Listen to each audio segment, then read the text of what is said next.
आज की इस वीडियो में हम निष्ठा प्रशिक्षण के मॉड्यूल 8 पर्यावरण अध्ययन का शिक्षा शास्त्र की मेन प्रश्नोत्तरी को सॉल्व करेंगे।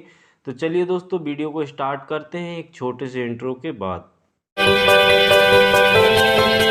Hello everyone, welcome back to my channel new tech Hindi. दोस्तों यदि आपने अभी तक हमारे चैनल को सब्सक्राइब नहीं किया है तो नीचे दिख रहे सब्सक्राइब बटन को दबाकर हमारे चैनल को सब्सक्राइब कर लीजिए और बाजू में दिख रहे नोटिफिकेशन बेल को दबाकर ऑल नोटिफिकेशन बेल को ऑन कर लीजिए ताकि इसी तरह की लेटेस्ट वीडियो का नोटिफिकेशन आपको सबसे पहले प्राप्त हो सके। वीडियो पसंद आए तो वीडियो को लाइक करें और अपने सभी मित्रों को शेयर करना ना भूलें। तो चलिए स्टार्ट करते हैं।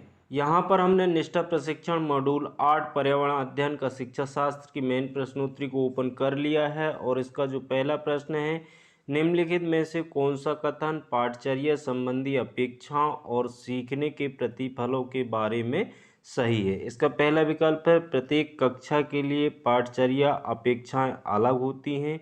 दूसरा है पाठचर्या संबंधी अपेक्षाओं और सीखने के प्रतिफलों के बीच कोई संबंध नहीं है। तीसरा है सीखने के प्रतिफल पाठचर्या अपेक्षाओं को हासिल करने में मदद करेंगे।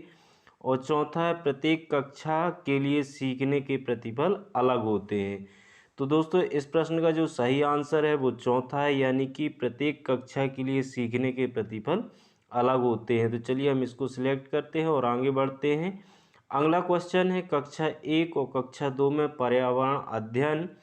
इसका पहला विकल्प है किसी भी तरह से नहीं पढ़ाया जाता। दूसरा है पढ़ाना संभव नहीं है। तीसरा है भाषा और गणित के साथ पढ़ाया जाता है। चौथा है अलग विषय के रूप में पढ़ाया जाता है।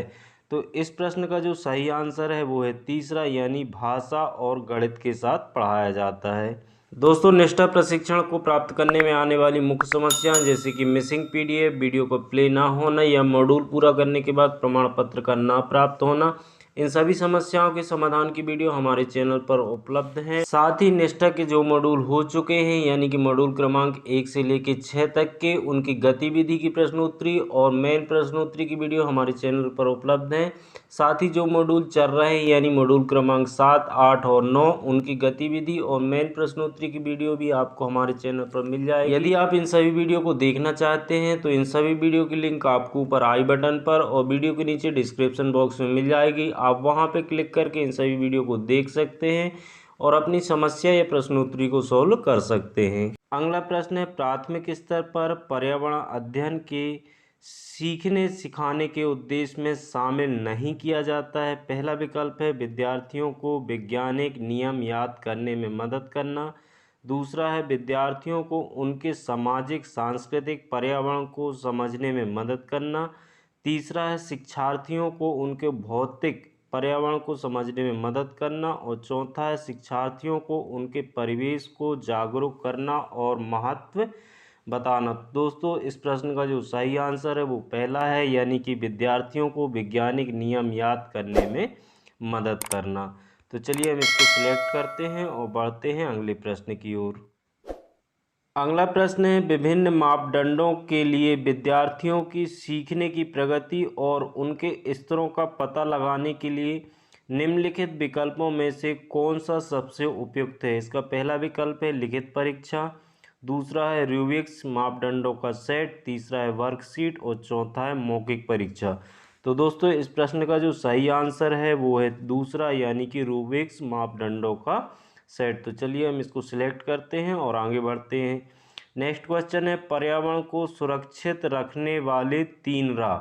तो दोस्तों यहाँ पर रा अक्षर से स्टार्ट होने वाले 3 शब्द दिए हुए हैं और उन 3 शब्दों को हमको इन 4 विकल्पों में से चयन करना है। तो यहाँ पे जो चौथा विकल्प है रिड्यूज यानी कि कम करना, रीयूज यानी पुनः उपयोग करना और रिसाइकल यानी पुनः चक्रित करना, इस प्रश्न का सही आंसर है। तो चलिए हम इसको सिलेक्ट करते हैं और आगे बढ़ते हैं। तो अगला क्वेश्चन है निम्नलिखित में से कौन सा पर्यावरण अध्ययन शिक्षण अधिगम के अनुरूप नहीं है। इसका पहला विकल्प है प्रत्येक बच्चा अपने तरीके से अद्वितीय है।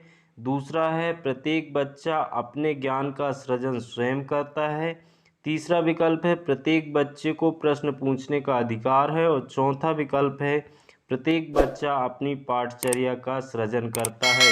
तो दोस्तों इस प्रश्न का जो सही आंसर है वो है चौथा, प्रत्येक बच्चा अपनी पाठचर्या का सृजन करता है।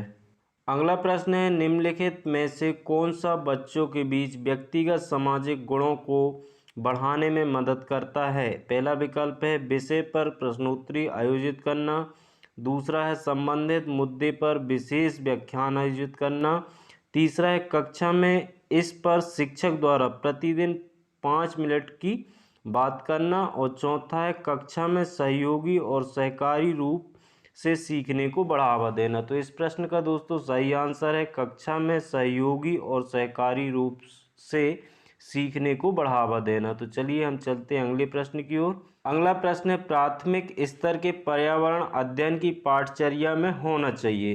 पहला है शब्दों की पूर्ण रूप से सही परिभाषा पर अधिक जोर दें, दूसरा है अध्याय के अंत में अधिक अभ्यास प्रश्न शामिल करें, तीसरा है प्रत्येक पाठ्यपुस्तक की संकल्पनाओं की पूरी व्याख्या पर ध्यान केंद्रित करें, और चौथा है आसपास की चीज़ों की जांच पड़ताल करने के अवसर उपलब्ध करवाएं। तो दोस्तों इस प्रश्न का जो सही आंसर है वो है चौथा विकल्प, यानी आसपास की चीज़ों की जांच पड़ताल करने के अवसर उपलब्ध करवाएं। तो चलिए हम इसको सिलेक्ट करते हैं और बढ़ते हैं अगले प्रश्न की ओर।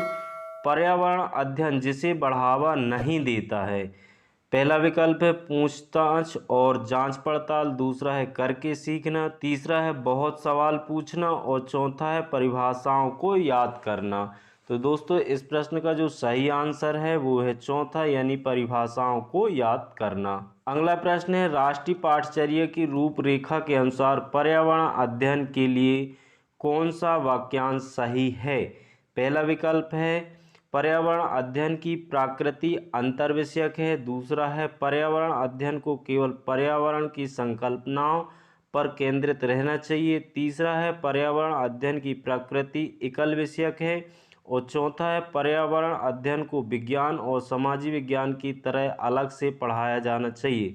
तो दोस्तों इस प्रश्न का जो सही आंसर है वो है पहला, यानी पर्यावरण अध्ययन की प्रकृति अंतर विषयक है। तो चलिए अब हम आगे बढ़ते हैं। तो यहाँ पे आप देखिए हमारे पास 10 क्वेश्चन थे, 10 प्रश्न के हमने आंसर किए, और जो स्क्रिप्ट क्वेश्चन है वो 0 है। अब हम यहाँ पर जो सबमिट का बटन दिख रहा है हम इस पर क्लिक करेंगे तो हमारी प्रश्नोत्तरी सबमिट हो जाएगी। तो दोस्तों इस तरह से आप भी निष्ठा प्रशिक्षण मॉड्यूल 8 पर्यावरण अध्ययन का शिक्षा शास्त्र की प्रश्नोत्तरी को सॉल्व कर सकते हैं और अधिक से अधिक अंक हासिल कर सकते हैं। आई होप कि वीडियो आपको काफ़ी पसंद आया होगा। पसंद आया हो तो प्लीज़ लाइक करें, अपने सभी मित्रों को शेयर करें, और चैनल को अभी तक सब्सक्राइब नहीं किया है तो प्लीज़ सब्सक्राइब करके ऑल नोटिफिकेशन बेल को ज़रूर ऑन कर लें, ताकि इसी तरह की लेटेस्ट वीडियो का नोटिफिकेशन आपको सबसे पहले प्राप्त हो सके। मिलते हैं इसी तरह की नई वीडियो में नए टॉपिक के साथ। Thanks for watching, take care, bye bye.